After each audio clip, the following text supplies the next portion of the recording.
Hello, welcome back, and for those that don't know me, my name's Luke and welcome to our small holding here in the northwest of Ireland. It's Christmas Eve, so before I wish everyone a Merry Christmas, let's have a quick recap between the video I did in the summer, number 8 I believe, and number 9. Because I was absolutely flat out over the summer and didn't do any videos. So we'll start off with the goat that we got the day before Christmas Eve last year, the one in the video which gave birth on Boxing Day to twins. Although they struggled at the start, they actually did really well and put on weight and everything, as did the mother. The mother was doing really well, but she was getting bullied constantly and had a few injuries from our other goat, Peggy. We got Peggy within days of us getting here, at the start of our small holding adventure back in August 23. So we decided we would sell the mother goat, and we just couldn't bring ourselves to separate her from the kids, so we sold all three together to a lovely couple who have now become good friends just a few miles away, and I still go around and trim their feet, so that's great to see them coming on. But we then left back at square one with Peggy on her own, and keeping goats on their own is never a good idea. They are a herd animal, so we decided we would then get a pair of kids, because she did love the kids, she just doesn't like other adult goats. So we bought a pair of kids, and as they got here, I got them straight to working, and yeah, we've had them ever since, and they're doing really well. Peggy still rules the roost, but let's go out and I'll show you some of the things that I've been doing. Oh.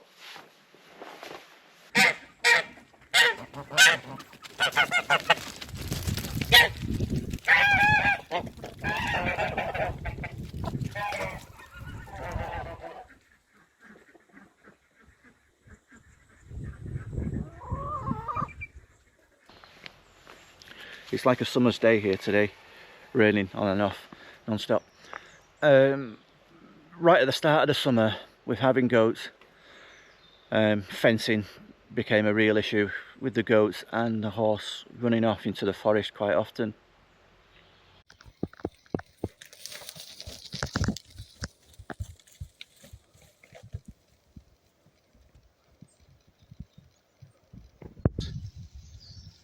Keep the goats out of trouble, get them fenced in. People might say we don't need it, goats are just fun, they don't get into too much mischief. I disagree. So here's some of the fencing that I put up. I'd put it off for ages, just because I didn't really know how I would manage it on my own, but in the end I got it up using ratchet straps to tension it. And the fence has been great up until one of those storms recently, where, as you can see, the wind has lifted all the fence, and I've now got to figure out how I can sort this out.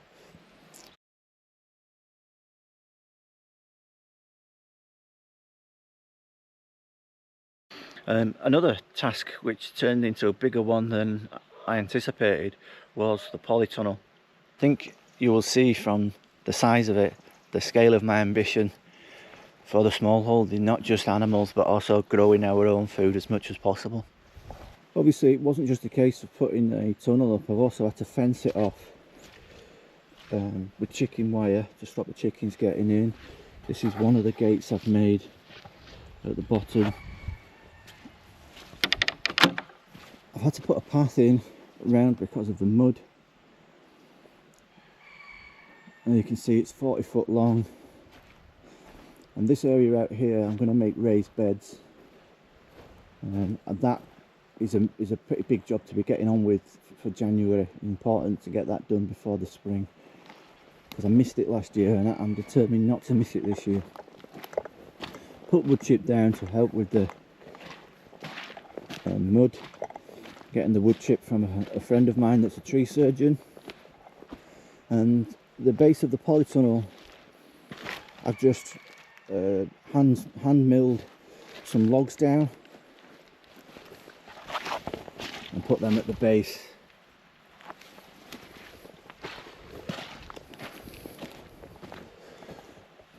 This polytunnel is from KSB, I think the name is. They're based over at Longford. I know absolutely nothing about growing food, but I had a start anyway. This only went up in about October. Haven't finished filling the raised beds yet. It takes way more soil than you would believe, but I'm getting started with some mazuna, some lettuces. I've got onions and garlic in there, some cabbage and some spinach. The spinach has been eaten to death, so if you've got any tips for slugs, let me know. Like I say, I'm not a gardener, and any help would be appreciated. I've heard of a few things. I don't want to put slug pellets down, so maybe some someone said lager in a little bowl and they'll go in and drink themselves to death. I think that's not too bad of an ending, really. So I haven't shown much of the cottage in these videos, but we have got a cottage that we're restoring. Not showing the cottage has been deliberate because there's a lot of channels here on YouTube, and they just concentrate on the cottage restoration, and basically I don't know what I'm doing, so I can't compete with those guys. No, for us it was more about the lifestyle, but I will show videos as the work gets done, as I do the work, because doing most of the work myself. So the first thing that needed doing was the roof.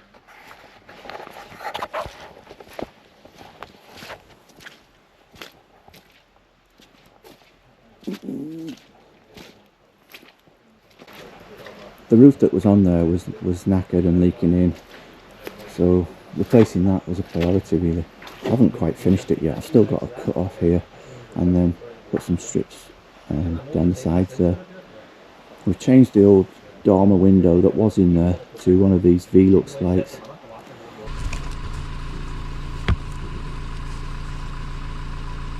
So when we bought this property, the whole property was overgrown. It had pretty much been left for 12 years. It was overgrown with brambles, blackthorn, and this horrible little thing here. Now, this is the most persistent bush I've ever seen. If anybody knows what it is, please let me know in the comments. And this particular end of the field, that bush was huge. It was probably 10 foot high and really interwoven, and it was an absolute nightmare to get rid of. But persisted with it, and I made an amazing discovery. Well, I think it's an amazing discovery. So let me show you.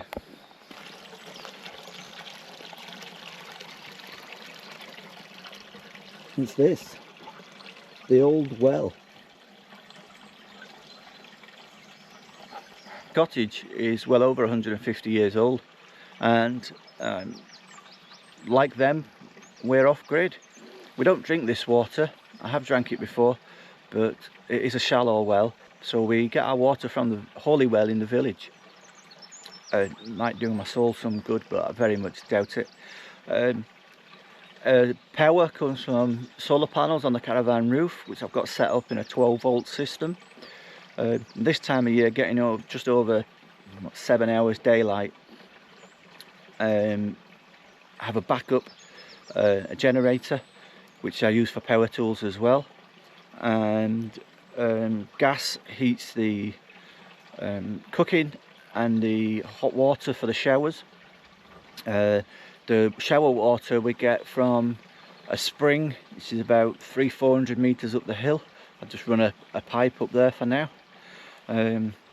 So yeah, like the original owners, we're completely off grid now. One thing next to the well, which is quite interesting, there's the well, it runs down into this rectangle shape, and I was absolutely puzzled as to what this was.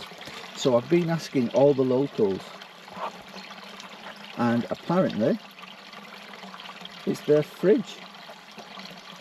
Now, it hasn't been used as a fridge for well over 50 years, but that is where he used to put his milk cans, his milk churns from his cows. Before he took it to the dairy, he used to keep them in there. So as I just said, we get our water from the holy well in the village, and we store it in milk cans. This is one of the smaller ones. I've got another big milk churn as well, and I thought it would be quite cool after over 50 years to return a milk churn to the spot which people would have used for generations to keep their milk cool. Unfortunately, it's not full of milk. I don't have that much money, and I don't drink that much milk.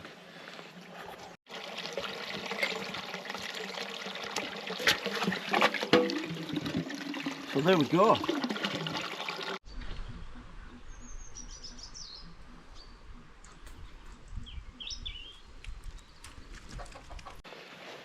I remember saying to someone at the beginning of the year that if the only thing we got done this year was a roof on the house, we'd be quite happy. But the house has got a roof on, and I redid the chimney stacks. The chimney crowns were all cracked when I actually got up there and looked properly, so remoulded new chimney caps. There's still a little bit more to do on the roof, fascia boards and guttering, but it is watertight now. Got a 40-foot polytunnel up and a growing area fenced off, ready for spring. Raised beds to go in next, more soil for the raised beds in the polytunnel. But that's come on, the whole property is fenced off, and most importantly, or the biggest one financially for us, was we've had the house completely rewired. One of the few jobs that I wouldn't attempt to do myself for obvious reasons. We've had a fully qualified electrician in, and he's completely rewired the house. We're not connected to the grid at the moment, we're no power in the house still, but it has been rewired, so that is a pretty big step forward. In future videos coming forward now, I will do more inside the house. I'll give you a tour of the house. It's just pretty dark in there at the moment, but yeah, so that was 2024. Hopefully now with a new camera rather than filming on my phone, I'll be doing more videos so you can follow this journey. Some of you have been right from the beginning of this journey when we first got here, so thank you. And yeah, if you're new to the channel, subscribe. That's the best way of helping. I often get asked, oh, how can we help you? I don't want money off anybody or anything like that. Just subscribe to the channel, and let's get over 1,000 subscribers. We're so close now. If I get it over 1,000, I'll promise that I'll keep posting videos. So there you go. And one of the other things that I've done this year, which I haven't mentioned, is I've built a lot of chicken coops and dog kennels. And in a future video going forward, I'll show you all those, and the chickens individually, what we've got. And if there's anything else you want to see, or video suggestions, please comment in the comment section and let me know what you want to see, because it's pretty hard coming up with ideas really, because it's just normal to me. It's not anything unique, but I do appreciate that there's people around the world that want to see proper Ireland, because that's what this is. This is rural Ireland in a traditional cottage that's over 150 years old. So yeah, thank you for watching. I'm going to go and chase that bloody chicken that's been crowing his head off every time I turn the camera on. So from me and all the gang, Merry Christmas and Happy New Year.